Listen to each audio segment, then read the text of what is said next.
Bonsoir à tous, c'est avec un grand plaisir que je vous retrouve pour votre numéro, ce nouveau numéro de votre émission Sport Time sur Média TV. Tout de suite, le sommaire.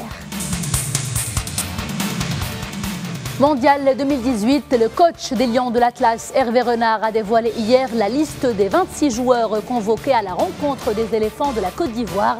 Les détails dans cette émission. Du football encore avec la Ligue des Champions. Début, il y en a eu hier et surtout avec le PSG qui a brillé au Parc des Princes. On en parle plus longuement dans cette émission.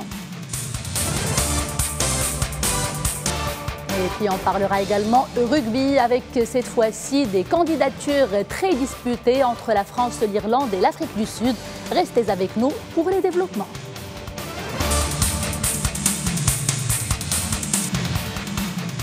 La liste des 26 joueurs convoqués par Hervé Renard est désormais connue.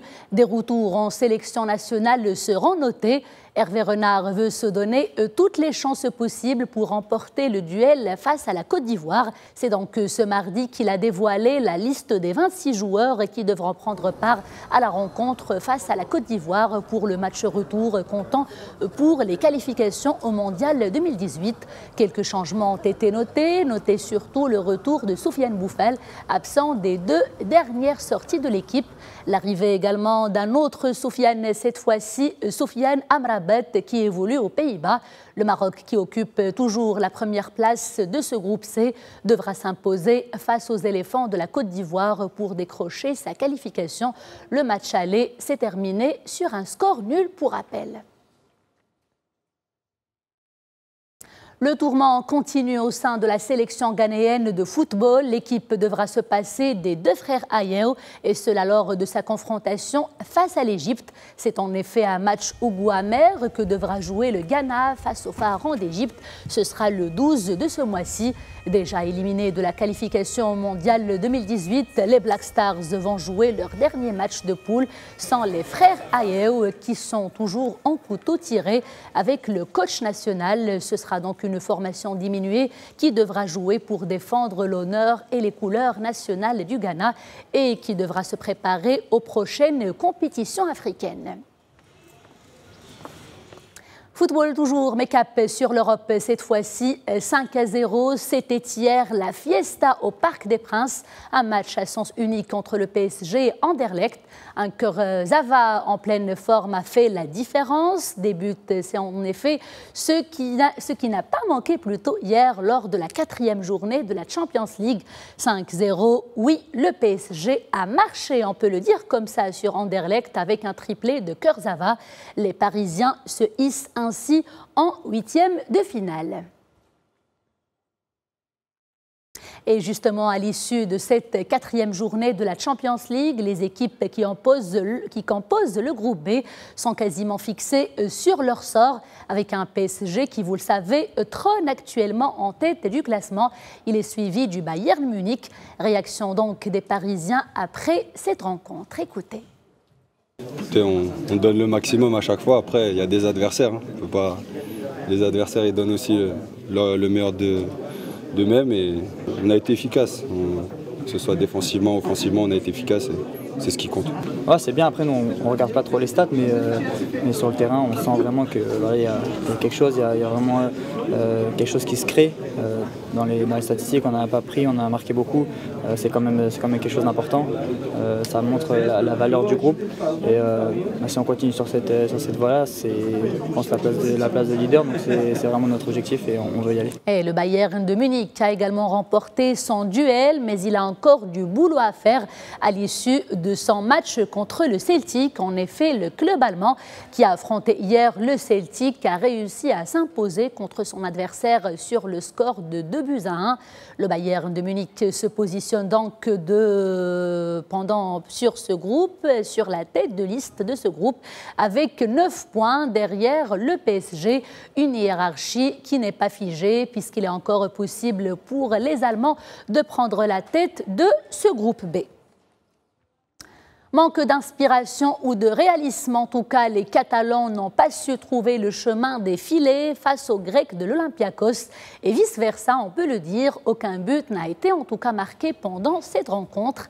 Par contre, le groupe D, c'est toujours le statu quo, après un score nul et vierge entre l'Olympiakos et le FC Barcelone, un match nul que les Catalans n'ont pas vécu, en tout cas ils n'ont pas vécu un pareil match, un match similaire, et cela depuis l'année 2012, mais tout de même, cela les maintient à la tête du groupe avec 10 points. Et dans le groupe A, Manchester United a pour sa part presque assuré sa qualification en battant le Benfica par 2-0. Les Reds Devils ont fait le plein en s'imposant en effet contre le club portugais du Benfica. Les Rouges effectuent ainsi une bonne opération et comptent déjà 12 points et se placent ainsi à la tête du classement de ce groupe A. Affiche très attendue ce soir en Champions League, justement, le Real de Madrid qui joue contre Tottenham. Vous le savez, le Real est dans l'impasse après s'être tenu en échec à domicile par Tottenham. Les hommes de Zinedine Zidane disputent donc ce soir la phase retour au mythique stade Wembley. Une victoire impérative pour une équipe qui a du mal à retrouver son efficacité offensive. Le club s'est incliné ce week-end en championnat, je vous le rappelle, face au Gérone sur un score de 2-1.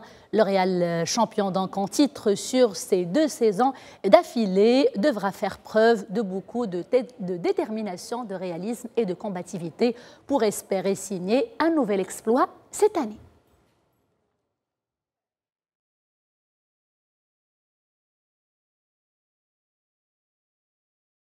Et sur ce match justement qui opposera le Real Madrid à Tottenham, je vous propose d'écouter Frédéric Hermel. Il est journaliste sportif et il nous parle justement des enjeux de ce match crucial à l'extérieur pour le Real Madrid. La situation en Europe est quand même meilleure puisque, voilà, comme le Borussia est totalement écarté pour la qualification, c'est la première place qui se joue. Donc le Real n'a pas de risque de ne pas être qualifié pour les 8e de finale de la Ligue des Champions. Mais c'est vrai que s'il y avait de nouveau un mauvais résultat, vous savez, défaite par exemple, bon là le mot crise commencerait vraiment à être employé du côté de Madrid. Donc c'est vrai que la situation n'est pas idéale. Il y a toujours pas Kovacic, toujours pas Carvajal, toujours pas Keylor Navas. Il y a quand même beaucoup de joueurs importants qui manquent. En général, il y a plutôt une thérapie continentale, c'est-à-dire que quand ça va pas très bien à la maison, le Real Madrid a plutôt pour habitude de faire de belles choses en Europe. Donc là, il serait vraiment bien pour les joueurs du Real Madrid et pour Zidane lui-même de mettre un terme à cette série de doutes et de matchs pas terribles, même quand il y a eu victoire. Et pas meilleur endroit que Wembley, un stade mythique dans lequel le Real n'a jamais joué pour pouvoir se relancer dans cette saison qui est loin d'être terminée. Et sans transition, l'Afrique du Sud est bien partie pour accueillir le mondial rugby édition 2023. C'est une décision qui vient d'un panel de consultants et d'experts en cette discipline. Ces derniers se sont penchés justement sur les critères de l'organisation face à la candidature de la France et de l'Irlande. Celle de l'Afrique du Sud requiert plus la préférence de la Fédération internationale de rugby. Un choix qui sera fait le 15 novembre prochain, mais la France y croit toujours. Mais dans une annonce à la presse, le président du World Rugby a présenté l'Afrique du Sud comme un leader sans contestation. Un dossier donc à suivre. Du tennis également dans cette émission avec les Masters 1000 Paris-Bercy. Le numéro 6 mondial Dominic Thiem est parvenu à passer justement en 8e de finale de ce championnat français. L'Autrichien Dominic Thiem s'est imposé hier face au Gojvizik qu'il a éliminé donc sur le score de 6-4, 6-7, 6-4. Une victoire précieuse qui le propulse ainsi en 8e de finale de ce tournoi Paris-Bercy Masters 1000.